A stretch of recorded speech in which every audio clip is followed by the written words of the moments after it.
Чувашский драматический театр провел очередную благотворительную акцию. Все средства, собранные от продажи билетов на спектакль «Счастье горькое», в скором времени будут направлены на поддержку бойцов-земляков, находящихся на передовой. Спектакль «Счастье горькое» по рассказу Юлии Николаевой для показа был выбран не случайно. Организаторы акции считают, постановка хоть и отображает трагедию времен Великой Отечественной войны, но действия прошлых лет тесно связаны с событиями, происходящими сегодня. В театр в этот вечер пришли военнослужащие, жены, матери и дети тех, кто сейчас находится на передовой. Дорогие земляки, разрешите выразить слова благодарности от лица военнослужащих, находящихся на специальной военной операции, а также своего имени, артистов и организаторов данного мероприятия.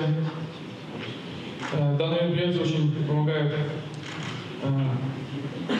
на фронте товарищам боевым. В зале зрители абсолютно разного возраста, от ветеранов труда до школьников. Кстати, в Чебоксары на постановку приехали жители из Ибресинского, Канашского, Урмарского, Маргаушского муниципальных округов. Про акцию, которая устраивает драматический театр, я узнала от учителя чувашского языка и литературы. Я думаю, что все люди любого возраста должны поддерживать наших не только русских, но и наших чувашских солдат. Не только деньгами, но и, собственно говоря, словами, поддержкой, участвовать в таких акциях. По данным Чувашского драмтеатра, в благотворительной акции приняли участие около 500 зрителей. За один вечер они собрали порядка 230 тысяч рублей. Всю сумму учреждение культуры перечислит Фонд развития Чувашии «Прле».